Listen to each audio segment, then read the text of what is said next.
Violet Blend is not merely a band, they are a sonic force that has captivated audiences across Europe, sharing stages with the likes of Radiohead, Garbage and Palais Royale. Their meteoric rise has been marked by accolades such as Band of the Year 2023 by Great Music Stories and Band Revelation of 2019 from the International Intellectual Property Federation. This is a testament to their relentless pursuit of excellence.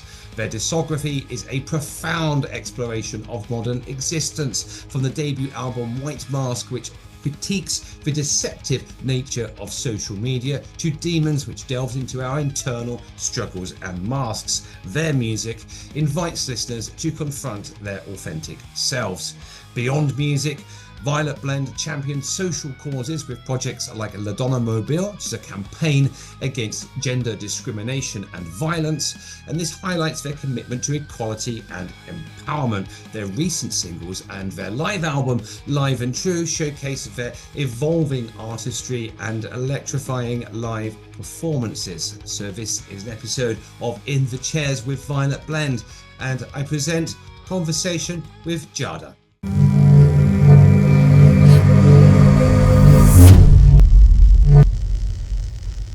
Thank you very much for having me. As my name is Giada, I'm the singer of Violet Blend, and it's a great day. It's a great pleasure. We recently are back home in Italy after our UK calling tour, and we're a little tired, actually, if I have to be honest, because we drove 2,000 miles, but it was totally worth it. We're super excited about what we've done. Excellent. How did you find the British weather, and how does it compare to back home? Okay, there's no way to compare it to Italian weather, but actually I think that we brought the sun, because we didn't find any cloudy or windy or raining day, so it was great. It was a little cold than than what I like, but it's fine, especially in Scotland. It was like 8 degrees. That is like January here. We have 35 degrees now at the moment. This is the Italian summer, so yes. But it was great. It sounds like you got lucky with the weather. yeah. Someone said we brought the sun. Of course, it was great. So, to anybody who hasn't heard Violet Blend, firstly, shame on them. But hopefully we'll introduce you to some new listeners. How would you describe your music? Okay, the open question is very hard for me. Okay. We're an Italian alternative metal band. I say alternative metal because you can say everything and nothing at the same time. It's this huge term to describe our music. We are from Florence, Italy, Firenze, a very famous but also tiny city in the center of Italy. We describe the music as a kaleidoscopic mix, blend of genres, musical forms, musical styles, very different things that we put together. We all come from different backgrounds in music. So when we arrange the song, because I mainly write the songs for Violet Blend, but then everyone puts a little of themselves in the song, because we want our music to reflect ourselves. The band is not a solo project, so everyone must say something on a song, on the album, on the visual, on everything, because yes, music is 95% the band, but there's also the visual, the cover of the albums, the pictures that you take, the style that you want to describes yourself as a band, as an artist. I come from classical music, so my first instrument actually was saxophone, and I started with solfege, and singing and saxophone when I was something like 5 or 6 years old. And then I graduated twice here in Florence and Bologna in musicology. So I'm from that part of music, the classical part. Well, the need of rock and roll came when I was a teenager. So it was parallel path for Mm-hmm, me. mm-hmm, mm-hmm. Ferruccio, the bassist, is really into prog music, so he really loves that kind of stuff that I'm not really into. Yeah, But no, I could tell that there was a bit of a prog touch in there. The bass player always gets a little bit of punishment unfairly for just kind of following the root notes. I was introduced to the live album. That was my first listen, live and true, yeah. and uh, and I've subsequently gone to listen to through the back catalogue, but I found in the live there was a little bit more, is even more embellishment, and it was like proggy to my ears. I mean I love prog as well. So yeah. And it is, and the drummer Michele Agostini is a real metalhead, so he'll is an old school man. So we just put everything together, and the arrangements you can hear echoes of prog music, metal music, jazz chords, or classical forms, punk attitude, a lot of things that we just mix together, blend together. Blend, yes. I was going to say, because you have all these different individuals bringing their own kind of flavor into it. That's where the blend come from. But in conjunction with the imagery, which you touched on just now, where did the violet come from? Well, actually, violet is the color of our city, because Florence here in Italy has this color as we have both white and red and violet, and we decided to put violet in the name first of all because we love violet. We're always dressed violet clothes, and it's also the meeting of a warm and a cold color, so the opposites that join, blend together, and then it represents our home, our safe place, and that's why it's a sort of, violet is the home, the safe place, and blend is the need to go further, to go over the limits. So as well, two opposites that meet and blend together. Yeah, it's a very striking image as well. And I will say, having done the work with you through Cup Chairs, it's been an editor's dream, because everything is just so colourful and clean and like large resolution. You've really thought of everything. It's been graphically, it's been such an easy and beautiful project to kind of work on. Thank you. First of all, yes, not the ordinary metal band actually, but we like it that way. Our music, our visual, everything of our art has to reflect what we are and what we like. So no matter if it's the not ordinary visual of a metal band, we don't care about it. No. Well, it's your own flavor, and it does you very, very well. You wear it all very well. The music on the side, you touch on a lot of, sort of darker aspects of human nature and societal issues. How do you balance creating art that is brutally honest in that sense and musically engaging as well?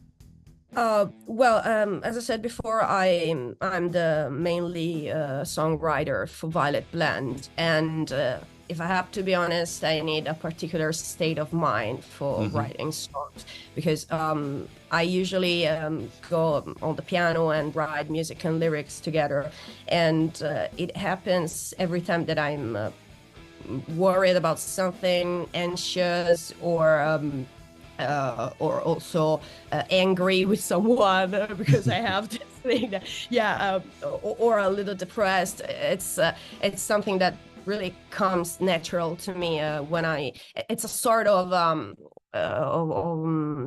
redemption for me to write music. Something that really helped me a lot to be sane also. Yes. Because it's like an atonement for me to write music, and so it really comes natural.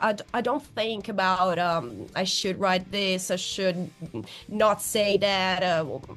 It's something that I'm a true person. I mean, if you know me in person, I'm this, and I'm not afraid of being me. So what's the point in in building something that is not real and true in music. It's a really real important thing for us. Music has to be real, and that's why one of the reasons why we released the live album Live and True, because there's a lot of scam and a lot of fake music around, and I think that we need to go back to the point of music, that first of all is to bring people together. So the live concert is has to be the main point in being in a band, and also seeing a band. And because in a live album you cannot fake anything. It is what it is. It is what you've done at the concert. It brings a different energy, because studio work is very tight, it's very tidy, it's very polished.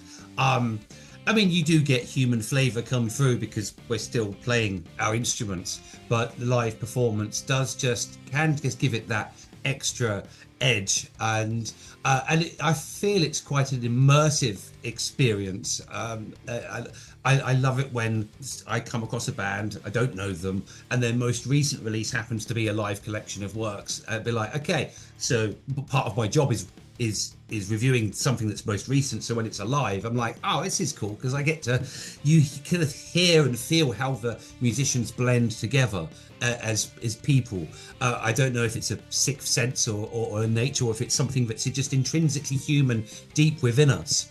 But you can hear the connections, and when someone goes off on a tangent, the other person goes off on a tangent, and in your Live and True, it really did capture that raw essence, as well as the polished kind of performance of all the music that you've been doing.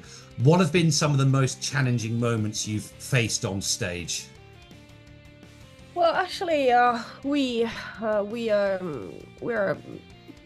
it's not that difficult for us to go on stage and perform, and no matter if there are 1,000 people under the stage or just 100, it doesn't matter.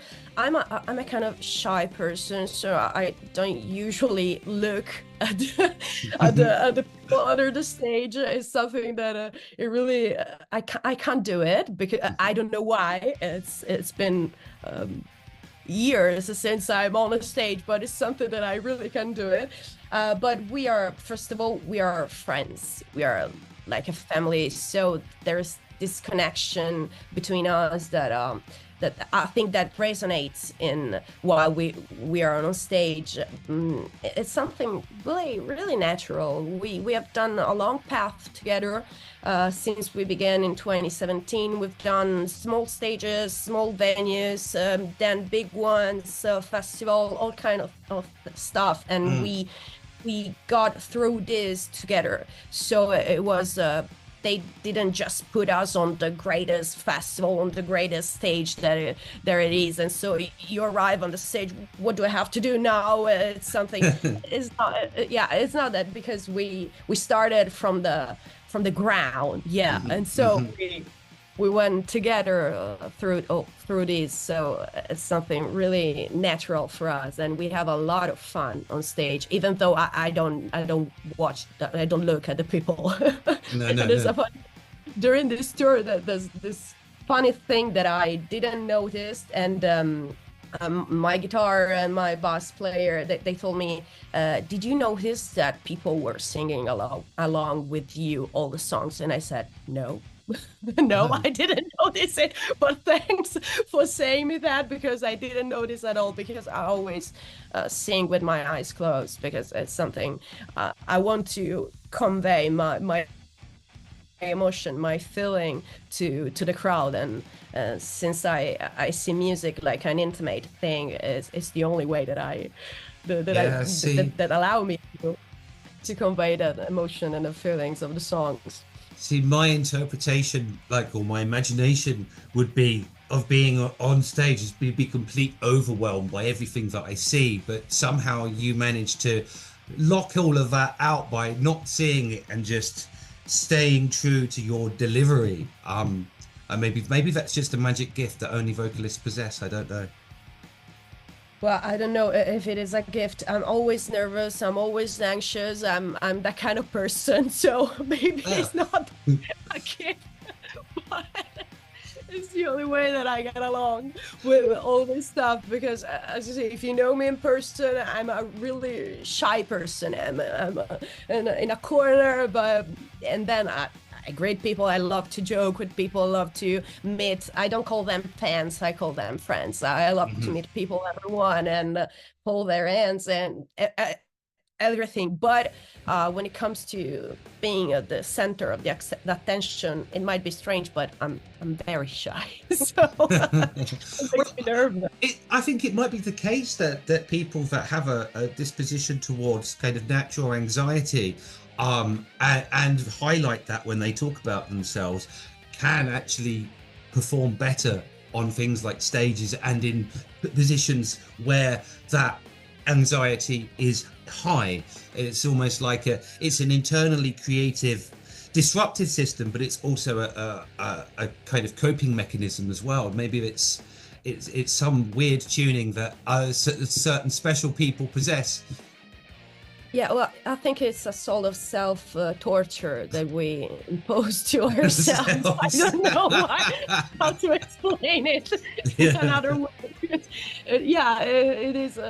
Yeah, because if you think, okay, I'm writing this song, I'm trying to pull everything out from me, all the anxiety, all the things that makes me angry and sad and depressed, and then I take all of these things, all these feelings and emotion, and I put in a song, and then I'm going to sing it in front of a lot of people. It's something insane. It is. I was thinking exactly the same thing. You know, you've got someone who didn't live up to your promises or expectations in what is a very deeply personal area of your life and very private, and you sit there depressed, unhappy, angry, bitter, whatever it is you're feeling, and take a pad to paper, maybe play something on guitar or instrument or whatever, and that then kickstarts this whole process where eventually it's in front of you're on a stage in front of thousands of people, and that's the route of healing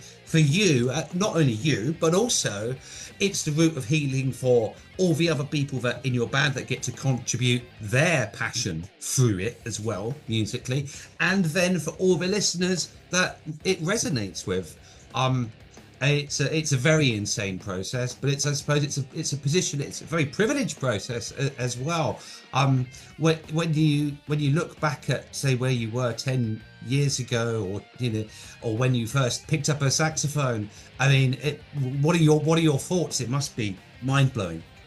Yeah, I wouldn't imagine something like this because, as I said before, I started with music because I have this attitude. So my parents brought me to the music school, but it wasn't something that there wasn't also a precise moment when I said, okay, I'm going to be a musician. I just loved music. I love music. So it's something from classical to jazz to rock and roll to heavy metal to every kind of music. I'm very eclectic.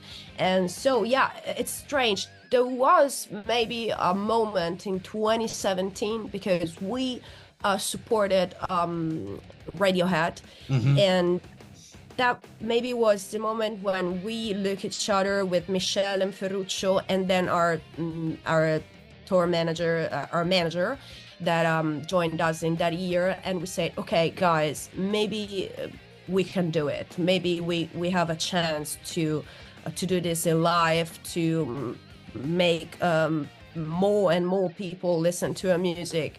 And yeah, maybe that was the moment, but it was a very, very long path, and it's incredible. You think that it was 2017, it was not 1980, 84 like.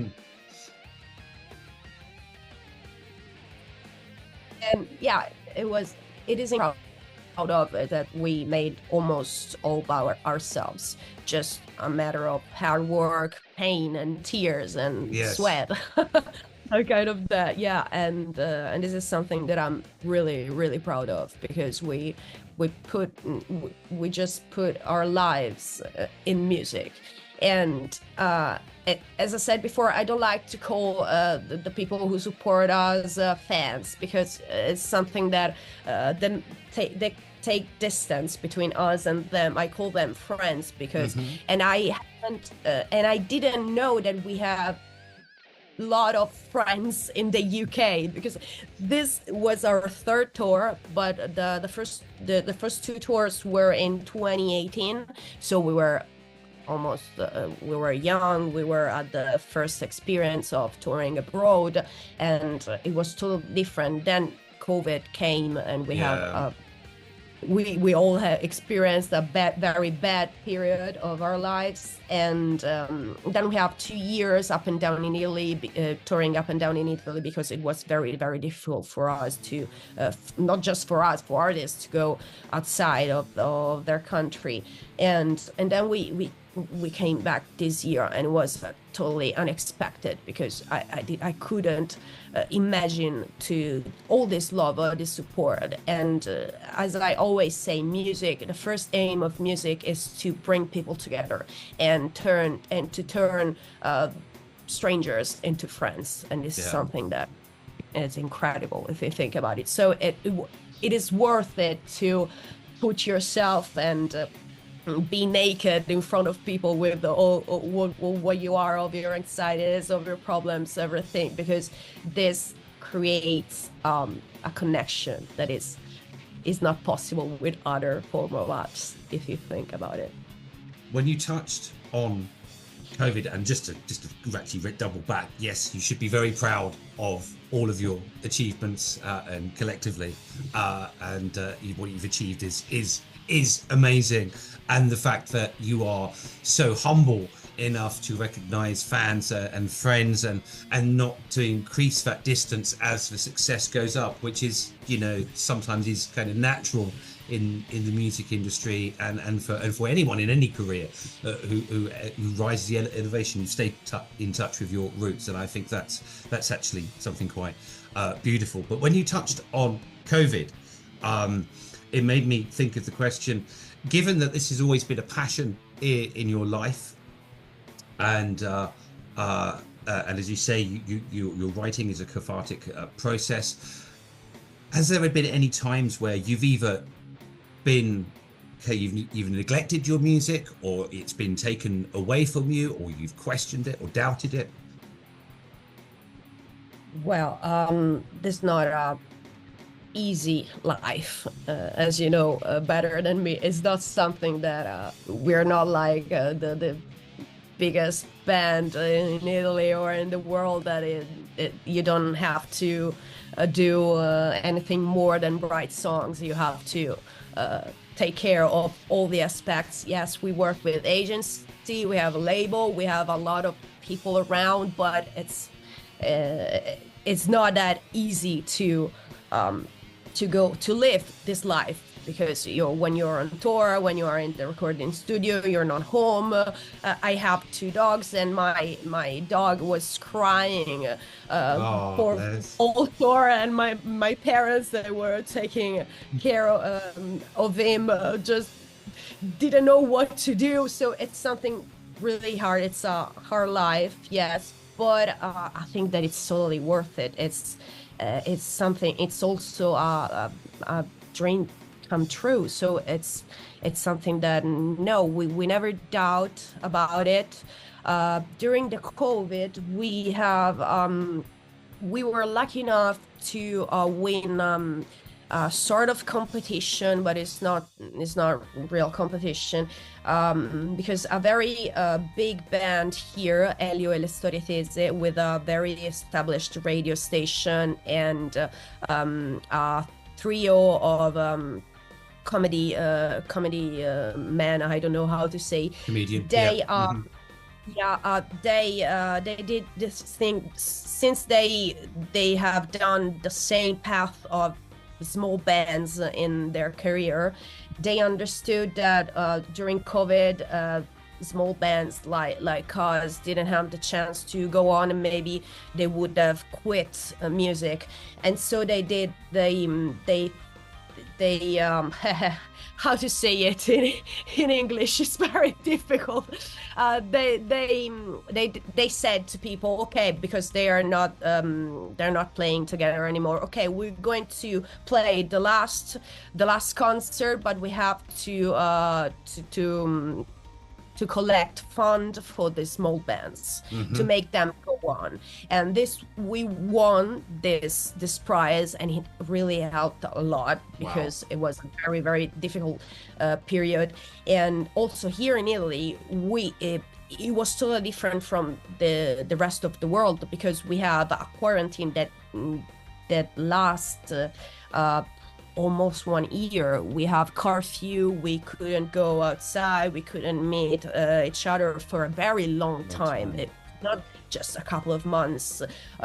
It was a year and a half, and Italy, the music industry here in Italy was completely destroyed. You imagine that here in Florence there are only 2 small music venues at the moment. So and a concert hall. We are lucky enough to have a good fan base here, so we managed to do the concert hall. But if you are a small band here in Florence, how could they know you if there are no music venues? It's something that COVID really destroyed all the music scene here in Italy, not just in Florence. And we decided to do it, so we're going to do it until the end without doubts. If you start doubting, it's the moment that you have to stop it, when you start to doubting, I think. No, indeed, it's very meritable that you've survived the rigors of COVID. Some bands, as you say, didn't, but also I think one of the if anything positive came out of COVID is that lots of bands after COVID, started up. People have started to pursue these passions with a bit more interest, because the average person who just goes to work a job and might be musically talented, that was their life. COVID shook it up, and then it's gone, actually I should be more passionate about the things that I'm passionate about, and not the corporate entity that's sucking 40 hours plus out of my life each week. So I think maybe there was something beautiful to come out of it. Whilst touring, did you see a spike in like new bands, post-COVID bands? Have you seen more energy since COVID? Oh, well, here in Italy, it's not well. You have to understand that the situation between the UK and Italy is two different worlds for music. First of all, we don't have that many music venues that you are lucky to have. And this is a very important thing, because if you cannot make people listen to your music live, you're not going anywhere. And this is a good point. And vice versa, here in Italy, many people stopped after COVID because they couldn't afford life anymore, and so they just have to live the not the less important thing, but the less the more difficult thing in music. So actually here is not it was not good for music in generally speaking, but well, this is why I like the grittier side of the conversations, because I've actually learned something today, that if I'm moaning about anything, I should think myself perhaps a bit more privileged, because I can go down the road and I can see 3, 4, 6 bands a week if I want to, and of course I have the ability to do everything that I do musically here as well. So another thing that was bad about COVID and post-COVID is that there's not this culture of the concert here in Italy. Another reason why we wanted to release a live album. And after COVID, the people, it seems like they learned. I don't know if this word Unlearned. exists. Yeah. Mm-hmm. Unlearned. Okay, thank you. It's okay. No worries.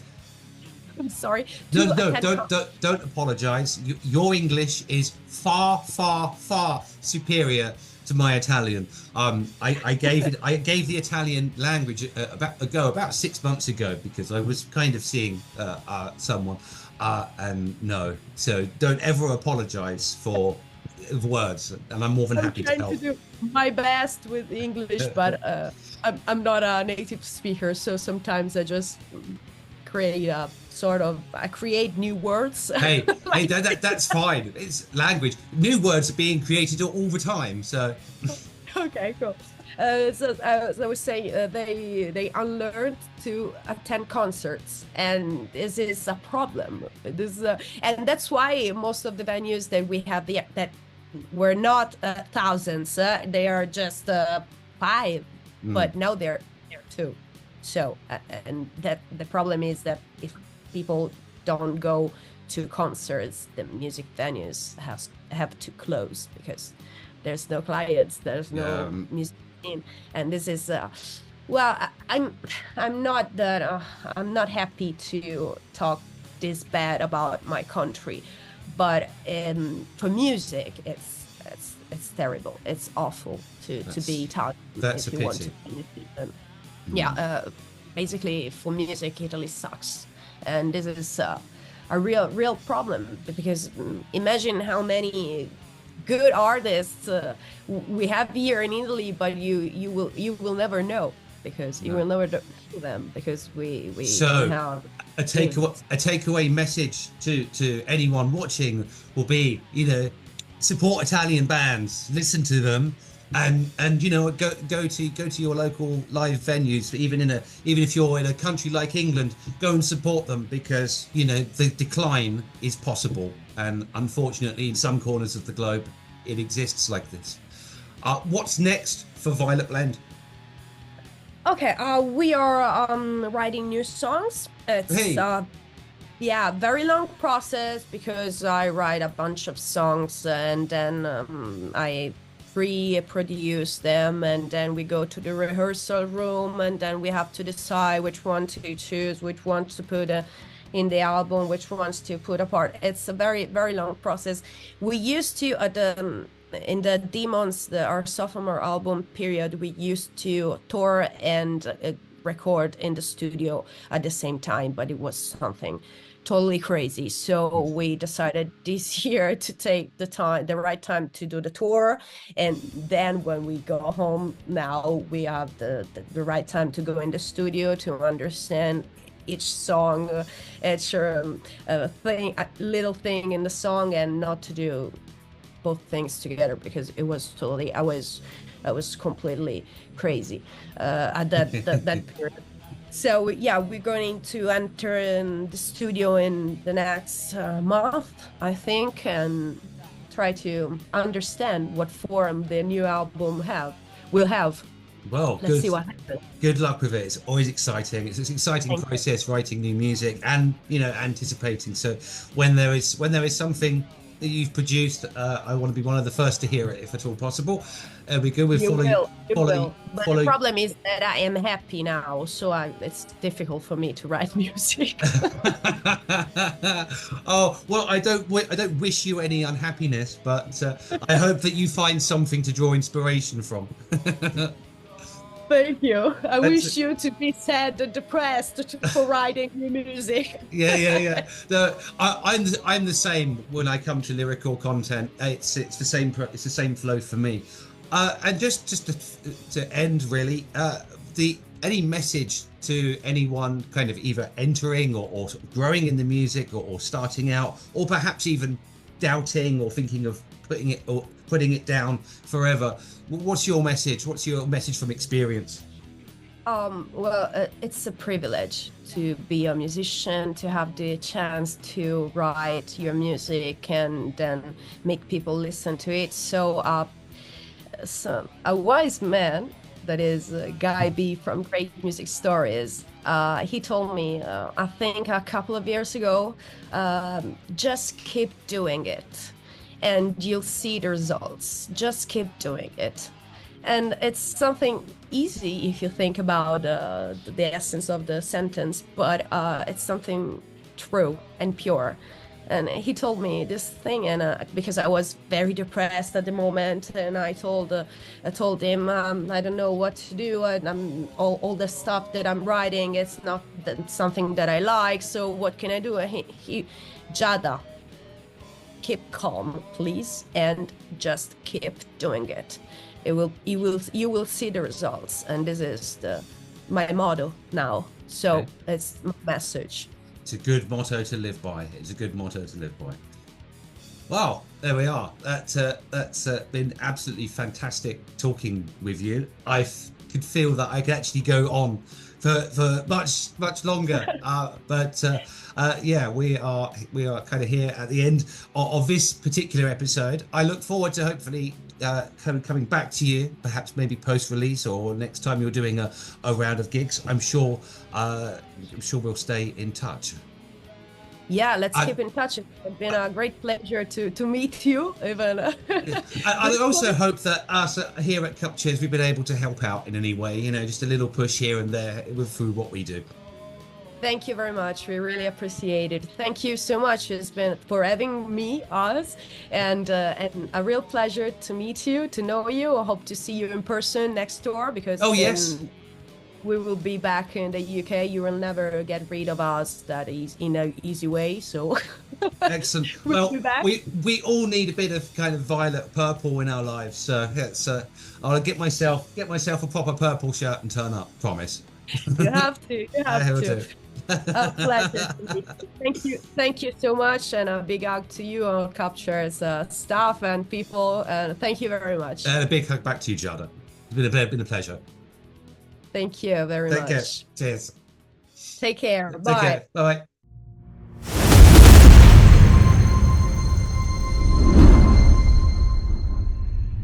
We hope you enjoyed that interview. There's going to be many more of those coming along. In the meantime, go to our website, experience some fantastic memories, browse our collections, add our playlist through the lens to get an auditory taste of the visuals that we are creating, and don't forget to catch us on social media as well.